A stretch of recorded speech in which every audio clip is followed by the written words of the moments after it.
We checked, is the Small Business Administration giving loans to dead people over the age of 120? The answer was yes, and it was around $330 million in total. So people with a birthday that could not possibly be real. So just by sharing a database and looking at Social Security numbers that showed that at the time of the loan, they had listed as over 115 years old, or actually under 11. We didn't even check for under 18. Babies and dead under 11 years old. That's pretty clear. Babies right? and dead people who are getting loans. That was $660 million. Back at you with another one. Gang gonna be the game. It's your boy T. Ross, man. Y'all rocking with me. Don't forget to hit that like and subscribe button. Before we get into the video, man, I want to say this, dog. Like, I've talked about taxes for years, but how I feel like it's a scam. I'm hoping everybody starting to realize now that, yeah, it is a scam. You see what I'm saying? At the end of the day, I said for years, like, how you gonna tax somebody for coming to work like work at your job, pretty much? Because if I go to work all week, man, and they take taxes out of my check, that's basically saying I'm paying you to come work here. You feel what I'm saying? Like, that's almost like me having a business, and then you come work for me, and then I tell you, shit, you could work, I'm gonna pay you X amount, but shit, at the end of the week, I'm still gonna take an extra 30% out of your money because shit, I need that too. You see what I'm saying? On top of you taking Uncle Sam's out, you gonna feel like I'm stupid, ain't you? Oh, I done lost my goddamn mind, but we never question it when it comes to the government. But long story short, man, this is what the fuck they've been doing with our tax dollars, and I hope after everybody watch this video, man, they can realize, like, shit, what the fuck is going on? Or we can start raising some questions like, look, man, all this fraud and shit going on, cuz we need our money back. Hopefully they can give us some of our shit back, bro. It's too many people in the world struggling for y'all to be blowing our money on all this dumb shit. Peep game. I guess we normally go around the table, say what do we get done this week? Want to go this way? Sure. No, we start with you. Sure. So actually, a lot of great work at the Treasury this week. One of the crazy things with regards to the Treasury is that when a payment is made, and the computers at the Treasury actually pay about $5 trillion per year, like crazy amounts, there was formerly not a budget code on there. So if a payment was made, you didn't know actually what it was for. It could have been for anything. Yeah. There was a $4 billion COVID fund in the Department of Education, and there was no receipts required, so people could just draw down on it. And when people looked into it, this wasn't us, this was before us, they found that money was being used to rent out Caesar's Palace for parties, rent out stadiums, etc. And so the one change that DOJ made with the Department of Education is we had the simple requirement that if you draw down money, you must first upload a receipt. That was the only change that was made. You must upload your receipt. And upon doing so, Yes. nobody drew down any money anymore. Yes, but we didn't say that we'd check the receipt. You could send a fake receipt. You could send a picture of your dog. Anything. Anything. But as soon as we asked for anything at all, suddenly the requests were like, oh, we don't need it anymore. Huh, that's interesting. They were renting Caesar's Palace. Yes, they were like basically partying on the taxpayer money. Stadiums. Yes. Leasing stadiums. Leasing stadiums. Wow. For what? For parties, basically. For parties. Yes. That's a big party. See what I'm saying? Straight bullshit. It's a big party. You'd think if you were stealing, you'd start small. They do start small. But then what happens is over the years, so generally the fraud starts out small and they try to hide it. But then year after year, if nobody stops the fraud, it gets more and more brazen. And every year it gets bigger until they're literally renting out stadiums. Like $1 million to rent out a stadium? Fraud in flagrante delicto, okay? We're talking at scale. This is driving me crazy. Oh, yeah. When you find these things, do you guys get mad? You're like, yes, I got one. How does it make you feel? It's so common. It's so common. You're like, I mean, you just get so numb to it. Like, unfortunately, like the 100th time you heard it, it's hard not to get a little numb. Yeah. You know, but like, and by the 200th time, you're like, well, okay, it's just another day at the office. We checked, is the Small Business Administration giving loans to dead people over the age of 120? The answer was yes, and it was around $330 million in total. So People with a birthday that could not possibly be real. They're over 100. They're 115 years old or older. The oldest living American is 114.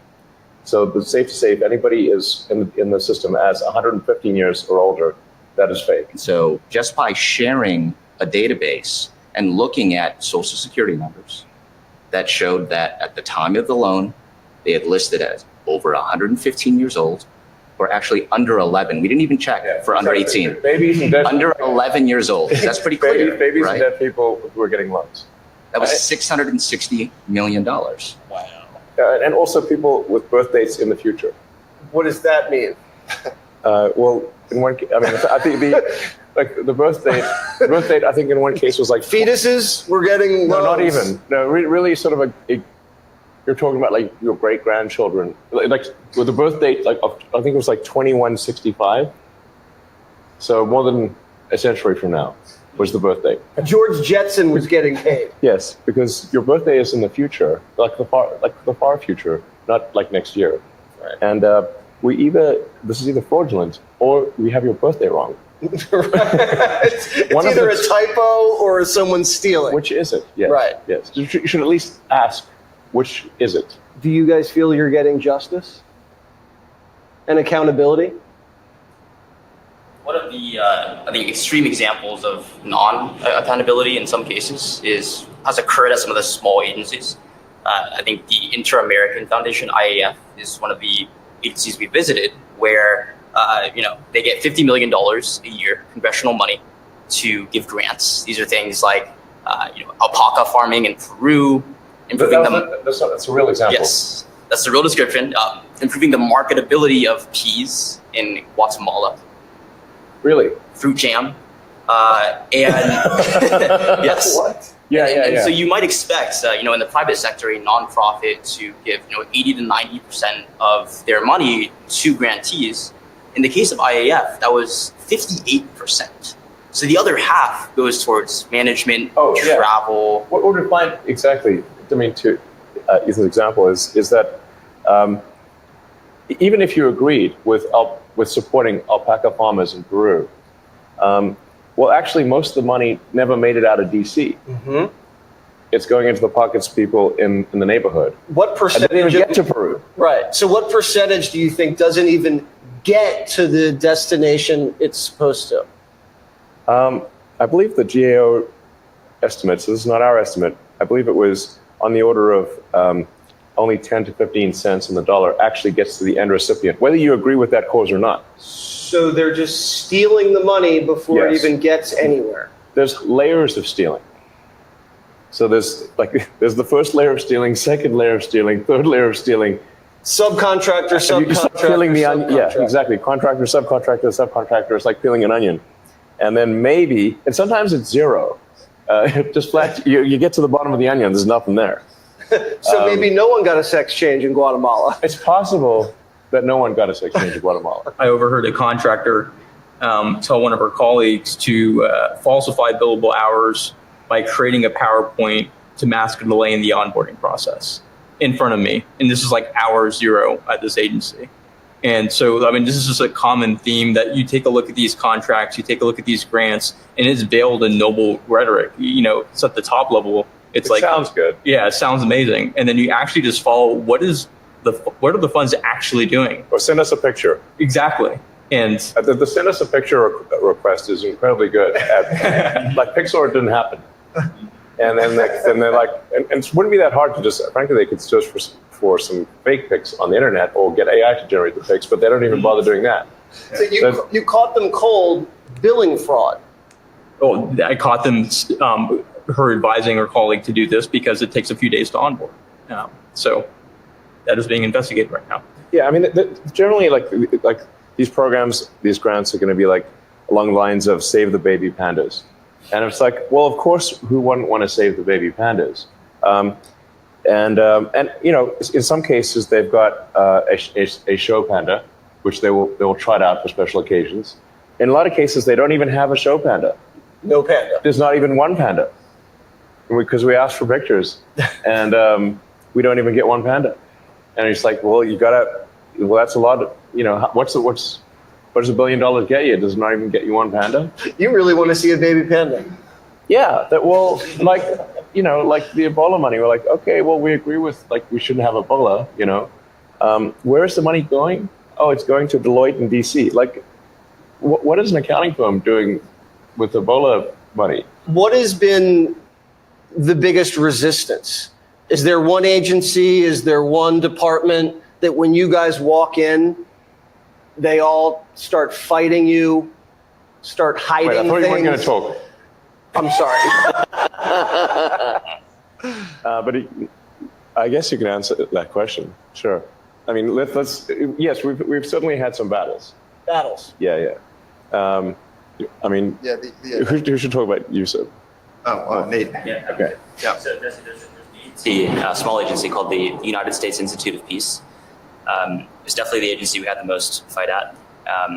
We actually went into the agency and found that they had loaded guns inside of their headquarters. Institute for Peace. I mean, any given company, any given organizational name is going to kind of be the opposite of the title. Right. Yeah. Yeah, and so it was by far the least peaceful agency that we've worked with, Yeah. ironically. Of course. Additionally, we found that they were spending money on things like private jets, and they even had a $130,000 contract with a former member of the Taliban. This is real. We don't encounter that at most agencies. Yeah. What was the money going to the Taliban for? So it was a contractor. They received $130,000 for generic services. And to Elon's point, there was not actually a clear description of what the contractor services were for. But Was it for opium? Unclear. Or weapons? Or Yeah. nothing. Or nothing. or a bribe? Or nothing. And you naturally have to ask the question, how did we get here? Like when the country was founded, there were only 4 agencies. Today there are over 400. So there's been a 100x increase in the number of agencies since the founding of the nation. And thanks to President Trump, he's now signed 2 executive orders to start to reduce the number of agencies in the government, and the Institute of Peace was one of them, which is why our team went in to try and understand what was going on. And that's when we found all of the craziness, like the weapons in their armory. We found the payments to the Taliban. Oh yeah. So try to hide the evidence. Right. So just a few hours after we got into their headquarters, we found that their chief accountant had actually deleted over 1 terabyte of accounting records from several years. So you'd have to ask the question, well, why would somebody do that? The Doge team, fortunately, was able to recover that data with the help of a few great employees at the Institute of Peace. And I think the most troubling thing was they received $55 million a year from Congress, and any money that went unspent, instead of returning that to Congress, they would sweep it into a private bank account, which had no congressional oversight. And that's what they would use to fund things like events at their headquarters and the private jets. And so I think it's a great example because most Americans don't know what's going on at a lot of these smaller agencies. And this is, I think, the most extreme case of some of the wasteful spend that we're finding. So the agencies are hiding money from you. They're sending it to the Taliban. They have loaded weapons in the department buildings. At the Institute of Peace. At the Institute of Peace. Yeah. That's right. So this is a cover-up when you guys roll in. This one, yes, they cover up. It's a cover-up. They did delete a vast amount of financial information. That's really a definition of a cover-up. Isn't that illegal to delete evidence? Yes. Shred documents? That's enough of that bullshit, man. I think y'all get the picture by now, man. They just taking our money, pretty much fucking us around, bro. We got homeless people out here. We got you know what I'm saying? We got people out here losing jobs, people starving. It's like shit, and they taking our money, blowing it on dead people. Shit, they just doing whatever the fuck they want to do to pocket the money, bro. Like sending it overseas, spending it on animals, with all kind of old dumb shit that don't even matter. You know what I'm saying? I think we kind of get the point at this point.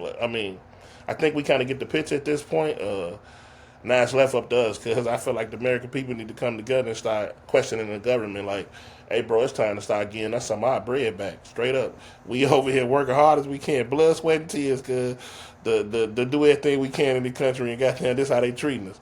It's a slap in the face, bro. So y'all let me know what y'all think down in the comments, though, man. Appreciate y'all for rocking with me. Don't forget to hit that like and subscribe button.